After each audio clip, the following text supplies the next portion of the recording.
Hello, I'm Gail Manago, the facilitator for Fine Arts for the El Paso Independent School District. And I'd like to welcome you to our second show of our focus on the arts for the El Paso Independent School District.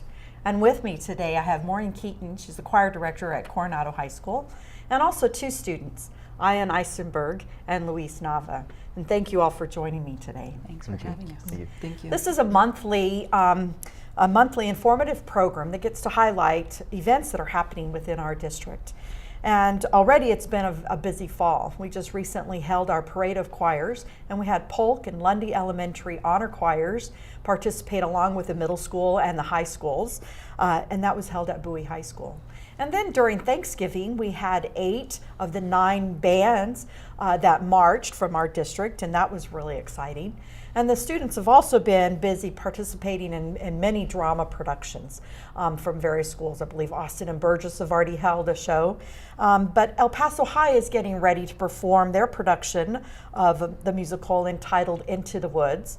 And Franklin High School will be doing a Depression-era play entitled Awake and Sing. And I understand, Maureen, that what's a really exciting program, you along with the dance department, the directors Annie Blanco, you all are getting ready for your presentation of It's a Dickens of a Christmas Carol. Can you tell me a little bit about this program, how it began? Sure. We, when Annie first came to Coronado, we decided to collaborate on our holiday program, and we performed A Day for Dancing, which I think is a show that you know about. And the next year, she asked me if we could do something different. And she had seen a production of something called The Development of a Character. I believe it's by Bruce Niebauer. And he would find out what an author was doing, what was happening in the author's life when they were writing a particular novel.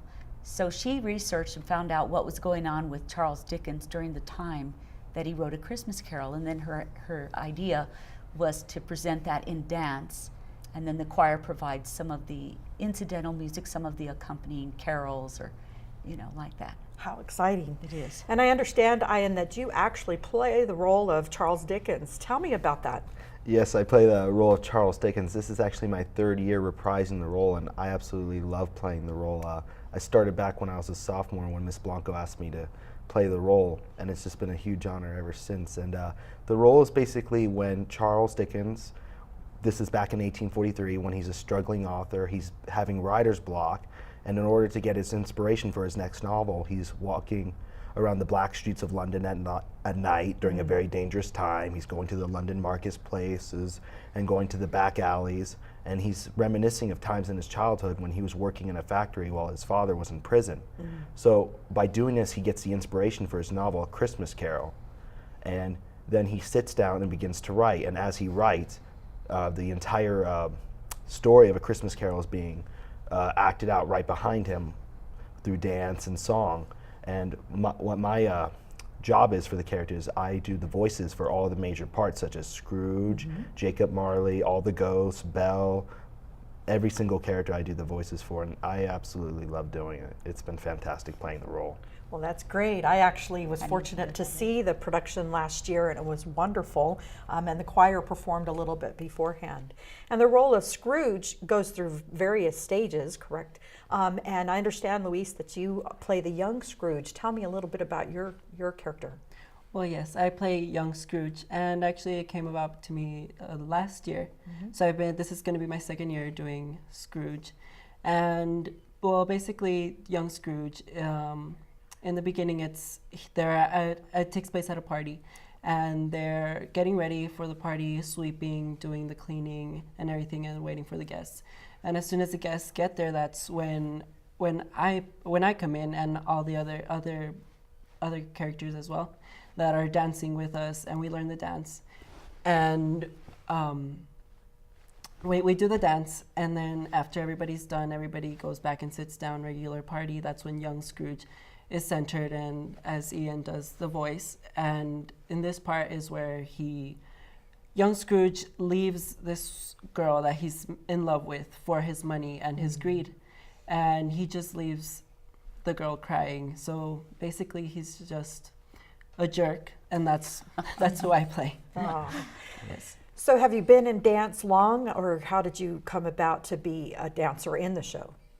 Well, actually, this was last year when Ms. Keton actually asked me to be in the play, and they couldn't decide as to who was going to be young Scrooge, the main dancer, until they decided that the girls decided that I was the one that was most into the dance and dedicated. So they were like, we want you to be young Scrooge. And I was like, oh, well, it'd be an honor. And again, this year, I'm going to be doing it as well. So I'm looking forward to that. That's great. And Ian, so are you in choir also? Or are you in dance, or are you involved in another one of the art programs? I'm involved into drama at Great. Coronado. We actually just got done doing our musical Back to the 80s, where Wonderful. I had a similar role where I was the narrator. I was around 30, reminiscing of my times in high school.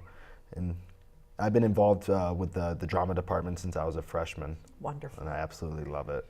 Well, I think that's what I think is unique about this program, is that it's not just students that are in choir and dance per se. They've actually encompassed students from the other arts areas as well. Is that correct, Maureen? Yes, we have Wesley Yu will be playing the violin in one of the scenes. Oh, wonderful. So we try to bring in other people. We've narrowed it down. It's mostly choir and dance with a few, cameo appearances. That's great. And I know that Ms. Blanco wasn't able to be here with us today, and she has really developed the dance program there at Coronado. Oh yes, she's Right. done an amazing job. Yes, and I know that Ian, you said you all are preparing for some other productions. I know One Act Play is getting ready to happen in the spring. Do you already have some insight as to what that will be? We're still trying to figure out which production we're doing for UIL One Act. Okay, We've narrowed it down to 2 or 3 choices, but we're still not 100% sure what we're going to be doing, but we are going to be doing The Crucible in January. okay. So, That's great. And tell me a little bit about, let's go back to the show. How often do you perform the show? Is it only one night, or? There's just one performance, and this year it's going to be on Saturday, December 10th, and it'll be at 6:30 in the evening. The pre-show entertainment starts, so all of the choirs and anybody that's in a choir at Coronado sings that night, and we present holiday carols, Hanukkah songs to anticipate the holidays. And when we get to Carol of the Bells, the dancers know it's just about time for the show to begin. Well, that's wonderful. Well, I know, Maureen, that you mentioned about the scripts and so on, and I think our El Paso Independent School District Fine Arts Library has a wealth of information and scripts available and other resources. And so we actually have a small little video clip featuring Mary Jane Mouse. She's one of our 2 mobile melodies instructors, and she's going to actually talk a little bit about the materials that you can check out from our library. And we are open from 8 to 4:30. Let's watch a little bit of this video. Our Fine Arts Library is a jewel, and teachers can check out materials here related to the fine arts, coordinated with math, science, social studies, language, and all those things can bring the regular subjects alive. This is a place for everybody, pre-K up through high school. Music teachers can check out things here, and do. They check out music materials, and then we have things for regular everyday teachers. Teachers have access to DVDs and VHS tapes on drama, dance, theater, art, and they can also check out musical instruments, little rhythm instruments like cymbals, little small drums, tambourines, tone blocks, as well as larger ones like boom whackers. In the library, you don't check out violins and cellos and those things from here. We have more rhythm instruments and multicultural instruments. For instance, instruments from Africa. Children become a little bit into their own improv themselves. They can make up their own little songs and melodies with the instruments that we have. I love my roll-out piano. That's especially fun. There's even a piano in the back where you can test out different songs that you might want to check out, see if you like that song before you check it out for your group of students that you're working with. I also like the musicals. There's musicals in the back, and you can do ones related to character development or on social studies or on science and nature. We have those things that make it so much more fun for the children, and they're learning about things as well as performing. I really like the Kinder Music and Do Re Mi series of kits. Those are very fun for the pre-K and kinder child.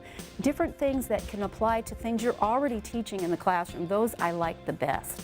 You can go to our website and you can see names of phone numbers, different people to contact here, email, ask questions for that way. We always have helpers available to guide you through the library. You check things out from this location. You have to come here. Then when you check it out, you will fill out the appropriate forms, and our librarian will help you with that. And then you may take it to your school. When you're finished with it, then you bring it back to Fine Arts.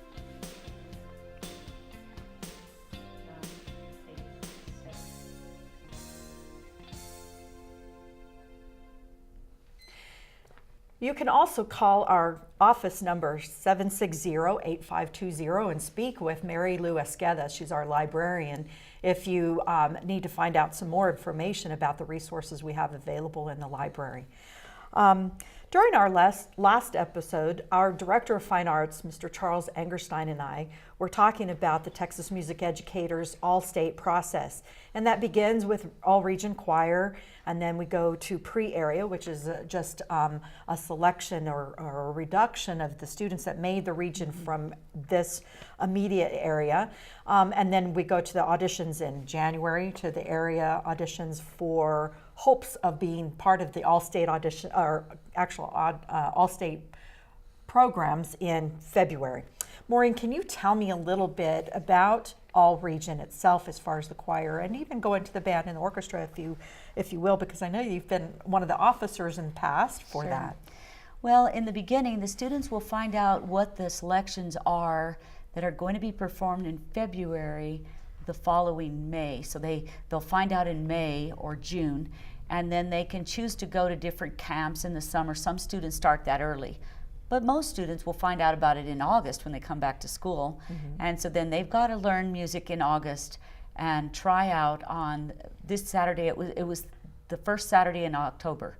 So students only had about 5 weeks from when Wow. school began to learn 5 songs. And it sounds like a song a week doesn't sound very difficult, but it's very challenging music. It's usually music that would be performed in college or by a professional group. So then the students are learning that. And in our region, we choose the top 15 students on each part makes the mixed choir. And then we typically have many more girls. So we will also choose another 20 sopranos and altos on each part that make up our all-region treble choir. So then those students will practice on Mondays in October and going into November. And then we just recently had our all-region concert. It was wonderful. It was beautiful. It was held at Coronado High School, and the students got to sing the music that they had been preparing. But they sang it with some very special conductors because the conductors came from out of town. Oh. One of them we got from the University of Washington, Dr. Wonderful. Jeffrey Bors, and then we got the director from West Texas A&M, Dr. Daniel Hall. And so the students got to work with these, very renowned conductors, and that's an exciting thing. And then we do a similar thing in middle school. In fact, middle school is having their all-region concert this weekend on December the 3rd. It's going to be held at Coronado High School in the new theater there. Our beautiful new theater is a great place to have a concert like that. So those students will get to do that. Well, then the students that we had that advanced to area will audition in January in Midland, Texas, and we are competing against, it's a big swath of Texas. We go from the tip of Texas, where we live in El Paso, all the way to Arlington. And it's a very wide berth, and students are trying to win the top 10 places there. Oh, that's wonderful. And I understand, Luis, you actually auditioned for All Region. What did you have to do to prepare for that? Well, there's actually a lot of things that you have to do to prepare for All Region. From practicing at home by yourself, to going with your conductor, your teacher, or just listening to the music. And actually this year I think it was a lot more difficult to learn the music than last year. And this year they had this one song, Zigeunerleben. It was in German, And that was definitely a challenge to learn. And it was a lot of fun though, because we learned it with the whole class in choir. Yes. So that was fun. And then there's also like basically you would have to be practicing at home, listening to the music every night, trying to make sure that you have the pitches right, coming in the mornings to practice with just your own section, tenors, or with the whole group. And it's a fun experience, but it's hard. It's hard. And I know that as part of the auditions for pre-area, the students actually have to do sight reading. Did you have to do any of the sight reading on your region audition? You didn't, right? No. And so with the sight reading, it's 8 measures, correct? And you only have about Right. 30 seconds to study it, and you get the starting pitch, and you're off. There So you it's- go. Yeah. Yes, there you go. So what did the students feel about that part of the audition process? I don't think they're certain why they have to do it. Okay. But when they're successful, they're very proud of themselves. And what they will find out is when they make the All-State Choir, they're handed a packet with new music that they now have less time than they time. had to learn the first amount of music. So they have about 3 weeks to get ready and learn the rest of the music that's going to be performed in front of all of the music people in Texas in a particular weekend in February. That's wonderful. Well, we have, I was really excited to hear that we have 2 students that made the jazz band for All-State already. We have 2 students for orchestra already for All-State. We won't find out. Band is getting ready to have their auditions. We have 19 out of the 40 students that were selected from El Paso District alone for the area auditions, and they came from Burgess and Chapin, Coronado, Franklin, Irvin, El Paso High, and Jefferson. So congratulations to all of them, and we look forward to seeing that. And if any of the audience members or anyone would like to find out more about our events, we really hope that you'll go to the Fine Arts Department website. Or you could actually contact the schools directly to find out what's happening in art, dance, music, and drama. And I know that, Ian, we're going to look forward to seeing you quite a bit in the future as well. One last thing that we are very, very proud of our fine arts mobile programs in the elementary. We have 2 of them, the Mobile Melodies, and then we also have the Van Gogh. And we have a video clip that we would like to show you so that we can learn more about our Van Gogh mobile art program. Please enjoy. My name is Mary Long, and I've been teaching with this Van Gogh art program for 11 years. And I go from one school to another, one day at a time. We try to do what the classroom teacher just may not have the time to do, and we bring them art lessons. The children participate with questions and answers about famous artists. Then they do a project which lasts maybe 40 minutes to 45 minutes. And then we ask them to practice. Sometimes we give them little booklets to practice drawing, or we encourage them to continue the lesson and on their own, that they can go to the library, look up different artists that we talked about. For instance, with the portrait program, I have on the walls of the RV about 8 artists that have contributed to art history with portraits. Rembrandt, he was the king of doing his own portrait. He did so many portraits in his life because he couldn't afford a model, but we talk about how was he vain? Do you think he loved himself? Is that why he did so many portraits? And then we look at Van Gogh. We have a portrait of Van Gogh's self-portrait that he did in his last days, and we look at the colors and we try to figure out what kind of mood was he in, because he was an expressionist. And we talk about what is an expression, why would he have been called an expressionist, and he used colors to show his feelings. He used the expression on his portraits. Then we talk about Mary Cassatt. She lived in the time of the Impressionists, and she did portraits of herself, but her favorite compositions were of children with their mummies. And so we talk about how you can do your own portrait using a mirror, and you can do someone at home that you want to do, and learn from these famous artists on the wall how they did it, and then you can do it as well, and you want to practice. who do you practice with? You practice on yourself. So you look in the mirror and try and draw yourself, or at least look at the parts of your face so that you can observe, because in order to draw a portrait, you don't want to be so caught up in getting perfect and being photographic, because you're doing something different than a photograph. You're doing a feeling, you're putting feelings into it, and you're doing a representation. It doesn't matter if it looks exactly like that person. It'll have a likeness. And that's what matters, is to get the feeling of that person on the paper. That's what Mary Cassatt would do, and that's what Leonardo da Vinci did with Mona Lisa. The mystery behind the Mona Lisa was, what was she thinking? And that's what you'll do in your portrait. You'll get people wondering, what were they feeling? What were they thinking that day? In other words, he used a lot of emotion, and he is known as an expressionist.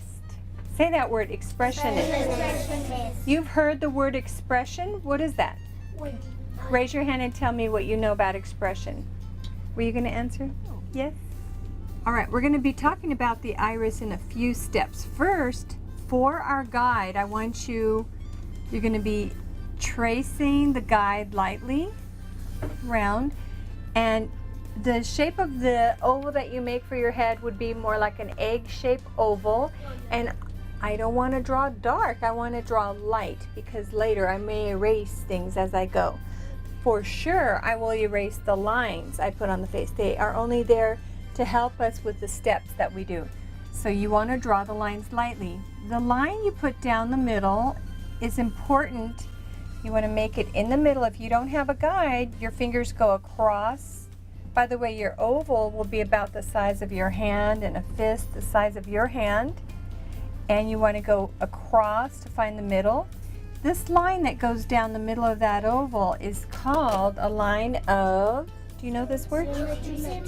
Symmetry. Next thing, the middle line will be the line, you travel your fingers together to find the middle. So you find the middle line, and this will be where our eyes sit. The top middle of our head will be where the hairline is. And the lower middle will be between the mouth, the nose and mouth, okay? All right, so I did that pretty quickly. I don't want you to have to take too long, so maybe a minute and a half. Can you trace the guide very lightly? All right.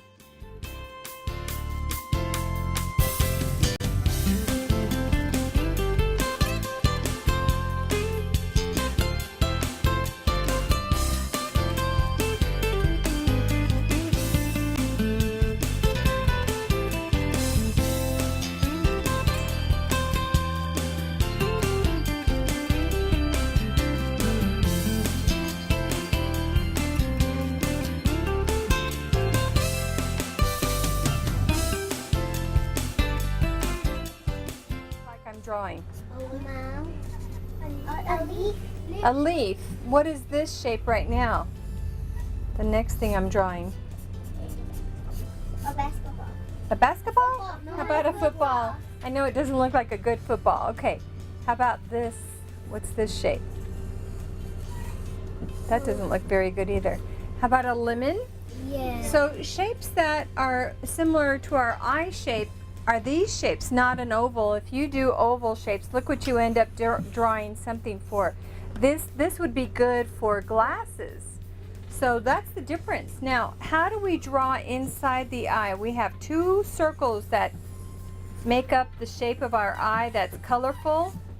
You have a circle inside of a circle. What are those like? What comes to mind when you think of circle inside of a circle? Yes? A donut, exactly. How about a wheel? Yes. Okay, all right. There's two parts to the eye. The colorful part is called the iris. And then the very inside part is called the pupil. When Leonardo da Vinci was drawing or painting the Mona Lisa, he did a trick that I'm doing right now. One of the things he did to make the eyes look like they were following you was put the illusion or the idea there is light in the eye. And that's this little trick in the very center of our eyes where it's most round. It'll catch light. And so that's what's happening with our pupil as we draw. We're going to be shading sort of like a moon shape. Doesn't this look like a crescent shape inside of that pupil? Say pupil. Pupil. Now what I'm doing here is another new word for you to learn. Say shading. Shading. I'm shading in my pupil, and that'll be how we add it to our eye. Now, when you're doing the iris, it's dark. This part might be dark also, but don't get confused. The iris is a colorful part, and the pupil's inside of that. So how will I put it here? I won't see all of the iris because some of it goes up here. This is a little small. Do down the middle will be the nose, and it's above this line about a finger space. And pencils are down, right? I want to fix my eye a little bit because you can show reflection in the eye.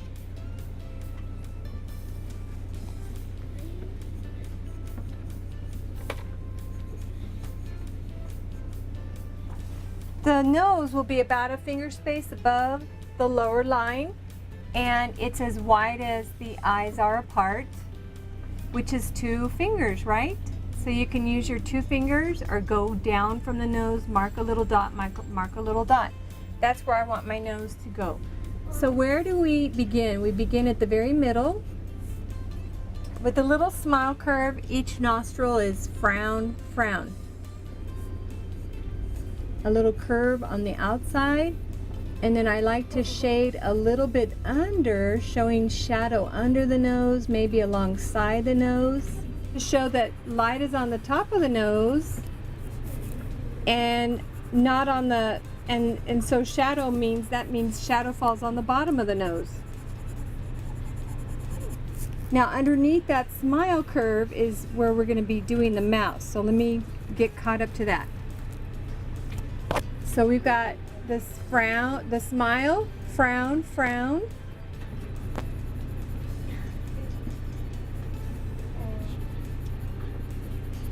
I want to erase my line to get it out of the way. And notice that, keep your feet still. Notice that I'm not using lines. I see kids draw lines in here. No, I'm not drawing lines on the nose. Don't do that. That's a no-no. Let me go back and finish the eyes. Put eyelid line. The eyebrows mirror each other just like butterfly wings.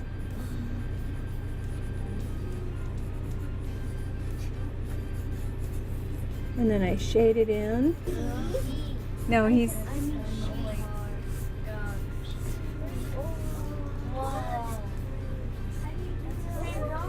Oh my God! Right there.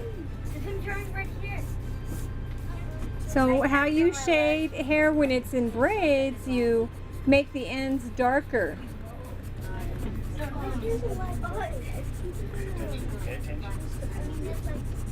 Let's not talk, you guys. Look over here so you can remember.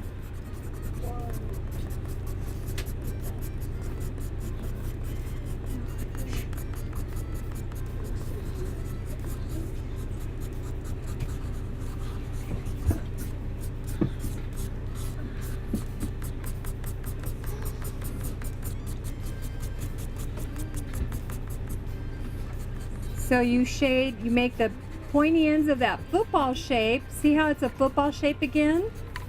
Isn't that neat how that works out? So there you have braids. One of my favorite quotes on art is anonymous, and it goes like this: "Art, more than any other subject, develops ability to think creatively. This is more important than any single artwork the child may produce. Art stimulates a child's imagination and allows him self-expression and new ways to communicate with others."